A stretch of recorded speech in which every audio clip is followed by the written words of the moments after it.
Yeah, hello, gentlemen. How are you guys doing? We're doing well. How long did you talk to the documentary crew for? I think that it was probably close to an hour and a half. I think Yeah. that they had me in, and they cut up, spliced things and bits and pieces, and came up with whatever they came up with. I have not seen it yet, the documentary. I just saw one when they had the Celtics had a premiere for it, and I saw one segment, and that was segment, I want to say, number 5 or 6. That was after the Celtics won the championship. So 85, 86 is the one I saw. Okay. So, but the guy in the crowd said more to you than that, right? More than Still, just get the F back in the game. still in litigation right now. We're Okay. still, All right. Yeah. Because we've talked to you about it, and it's even worse than that. But nonetheless, all right. So that happened. We've already discussed that with you. It's a famous thing, Mhm. and the Pistons and the Timberwolves had a little fracas, and there were some suspensions that were laid out. Um, what do you like? Do you like that in the NBA? And the Pistons are pointing at their jerseys, and they're like, I love it. yeah, they're trying to get back to that identity of the No, bad boys and all that stuff. Go ahead. I love it. I absolutely love it. I think it brings a little bit more flavor to the game. Guys aren't really punching to hurt anybody. I understand what the commissioner is doing, but how many times do we, which I hate to be that person again, but I go back to hockey has a fight every single night, the National Hockey League, every night, but nobody ever points to that. They have a little fracas in the NBA, and oh my God, the world has stopped. That's kind of idiotic. I don't understand how one could be so bad, but the other one is okay. I'm And wondering. don't tell me this crap about, oh, it's the nature of the game in hockey. Well, the nature of the game in NBA or in basketball was to kick the other guy's It's a ass. physical game, you're right, and Yeah. and it used to be more physical. Why, in your opinion, then is the NBA so concerned about these dust ups? Like, I heard Stephen A. Smith talking about it. And he's like, I like it, but if this keeps happening, the commissioner is going to step in and they're going to make it even more kind of like pussyish, if for lack of a Well, I better think term. that, well, you want to use that word, I'll go with it. But I mean, that's just the nature of the game. They're trying to make it more fan friendly towards people who come to see the game. But I would love it. Wouldn't we everyone like that? I mean, that's why we're, you go. Derek. I do. I look. I love it. You know what? The best time I've seen that Joe Mazzulla got excited was one time this year when Jason Tatum started grabbing the basketball from somebody else after a dead ball, and they were going back and forth, and Tatum got in a little. Little dust up. And it wasn't much of anything, but Joe loved it because if the Celtics are going to win series, or win another championship, Jaylen Brown is getting nastier at every moment. I want to see Jason Tatum. I've said that many times before. The same way. He said, well, I'm not like that. Well, yeah, you kind of are. I mean, you didn't necessarily grow up in the Hamptons. You grew up in St. Louis. So, there's a difference. And a lot of things happen when he played. I just hope some of that comes out of him. The frustration, not to the point of swinging, because he already has, I think, 14 technicals. So you can't Yeah. afford, right now, I guess you could, but it starts over during the playoffs. But yeah, there's something to be said about a little dust up. I love those. Well, all right. In a day and age where you have a lot of NBA players, screaming at people from a distance and then hold me back. We talked about Draymond Green a lot on this show. What is your opinion about Draymond Green and how he goes about his business? And Draymond Green is brilliant at what he does. He's very that you're gonna love this one. This will be a hot take. Very much like Donald Trump, deflects. Donald Trump says, "Look, I'm running for a third term." He said there's no way he can have a third term, but he's saying that to get away from this Spygate thing he had.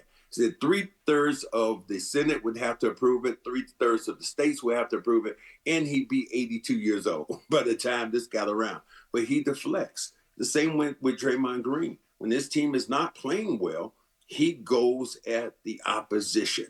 And he did it, when the Celtics played and Jaylen Brown was going well when they played them during the championship. Celtics had a chance to win, I want to say game 3, or was it game 2 or game 3 in San Francisco. And Draymond kicked Jaylen Brown in the head. And that series was never the same again. I'd like to think he was that calculated about it, Max. I mean, I want to give him the benefit of the doubt, especially as a Michigan State guy. But there are times when he picks up that second flagrant in the postseason and he ends up missing a game here or there. It does oftentimes lead to the detriment of the team. It's not necessarily something that always goes on to more success for his teammates. Well, let me ask you this: did they not sign him to another long-term deal? Oh yeah, they've done the calculus on it, and they figure he's worth it. They calculated exactly what was going on with Jaylen. I mean, with him, and said, "Hey, this is where we're at. He is going to be a guy that's going to stir the pot. Draymond is going to stir the pot, and we're going to win championships because of him stirring the pot." Some teams calculate that in. If he was a Celtic, he would have his number retired here. Well, he's going to get his number retired in Golden State. But what I'm saying is, if Max, they'd be retired now. Yeah, if Draymond Green was a Celtic, first of all, Red Auerbach would have loved him, and second of all, he would be a legend here. Yeah. I agree. I think that people who stirred things up and done things like that. Jungle Jim Luskatov didn't have the best game in the world, but he has jersey retired. Why? Because he was Jungle Jim Luskatov. He would get in there and he would scrap and he would brawl. He would knock you on your ass. Those things happen. That was greatly loved by Red Auerbach, and that's why his jersey was retired. And it wasn't even that. His jersey, I think at some point it wasn't the number, but they had his name up there, Lusky. That's right. Lusky is what they have up there. No other names are up there except for his, because he wasn't the best player in the world. He didn't score, but he beat the crap out of you, and people love that. Well, Draymond Green's was a phenomenal college player. Let's not forget. I mean, Tom Izzo at the end of tournament games had him playing point guard because he didn't trust anyone else with the ball. All right, Hardy, we have another clip of Cedric from the documentary. I believe you have it, or does Adam? I can play it if you need me to. Sure. Yes. Yeah, absolutely. This is a clip of Cedric nicknaming a very famous. I have it. Do you have it? Go ahead. Yeah, Go ahead. here we go. Take it. Yeah, you're responsible for a great nickname, Max. Chief, he was that quiet assassin. Chief. Famous movie called One Flew Over the Cuckoo's Nest, and the big Indian there called him Chief. All right, let's play some ball now. And that just resonated with me. I started calling him Chief, and then everybody else started calling him Chief. First of all, it's Native American. How dare you? You know what? It's Indigenous American. How dare you? Oh, boy. Ooh, you doubled down. You are the someone's on point. Go ahead. Let's triple down on it. It's the people who own this damn country, and now we're here just visiting, okay? Max, you've outdone us all. Okay. All right. Is it true that you named Robert Parish chief? Yes. Okay. Does it annoy you when something like, I'm being serious, does it annoy you when something that takes off and you don't get credit? No. You're not going to get credit for everything you do. The only time you get credit for stuff you do all the time or don't do, that's when and you'll love this, when you have an ex-wife. That's the only time you get credit for everything or anything that you might have thought about doing.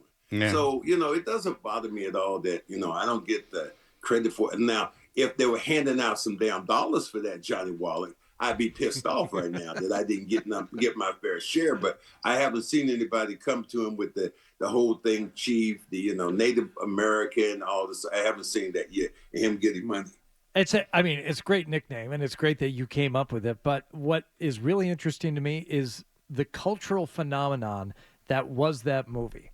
One Flew Over the Cuckoo's Nest. You watch it now, Max, and it's quiet, and it's this character study. But this was a movie that you saw as a young man and knew about, and I assume like everybody saw it when it was in the theaters.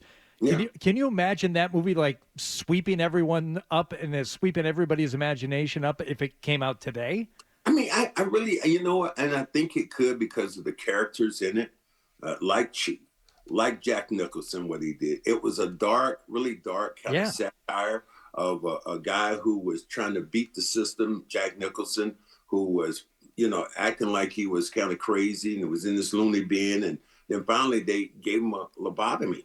And spoiler alert. Yeah, and well, if you're gonna everyone's see it, read the book. God knows if you're gonna see it, God bless you. If you haven't seen it now, God bless you. Go watch the Flintstones. All right, that's the case. Well, don't tell him that Barney gets a hole in one with a putter, because that happens in front of Mr. Slate. I'd rather go with now. Who's the finest? Was it Betty or Betty. Roma? Which one was the finest? Betty, and it was deliberate. Okay, I mean, they had to give Barney something because he was the classer act. I'll tell you why that movie resonated, because in the 70s, film studios, Robert Evans and those producers, it was a director's world, and there wasn't an anti-culture, which is what is now. And what I mean by that is that people are willfully and proudly ignorant now and unread, and they consume no art, and they're proud of it. In fact, it's an insult now to call someone educated, which is, I mean, it really is. It's an insult. That's really true. I mean, that is really true. If you use a couple of big words or choice words, people were like, damn, what, you being snooty? Why can't you use something? So it's been weaponized. I think that with this movie, if you went back to watch it and just saw how it was made and how Jack Nicholson performed in it, it was just brilliant. And he's been brilliant in a bunch of different, was it A Few Good Men is one of those, You Can't Handle the Truth, that I love Jack as an actor. He's one of my all-time favorites. I mean, as him and Denzel Washington are 1-2 or 2-1, whatever it is. Yeah, Cedric did acid with Ken Kesey, Oh, yeah. One Flew Over the Cuckoo's Nest. He was at one of those acid tests. You know what? And you say that on radio, there will be somebody who will ask me sometimes, hey, when were you doing the acid with Kesey? What the hell are you talking about? And then you can you can sue Beasley. Everyone will people believe it. They hear stuff and they believe it. Yeah, people selectively What listen. if we told you that you could somehow make money off of the rumor that you did acid with Ken Kesey? Would you be up for it then? I'm sniffing right now. Yeah, absolutely. Okay, all right. Casey, I'm in, big fella. All right. Well, Cedric, it's always a pleasure to talk to you. We love having you on, and obviously you're so charismatic. You were so great in the documentary, the highlight, and we appreciate all your time. And we'll talk to you next week and talk about the Celtics as the playoffs get going. Thank you so much. All right, gentlemen. Have a good one. Thanks, Max. And goodbye, Mrs. Wallach. If you like that clip, check out more videos from Toucher and Hardy here. For more Celtics analysis and opinion, hit this playlist. And for all the latest from the Sports Hub, download the app at 985thesportshub.com.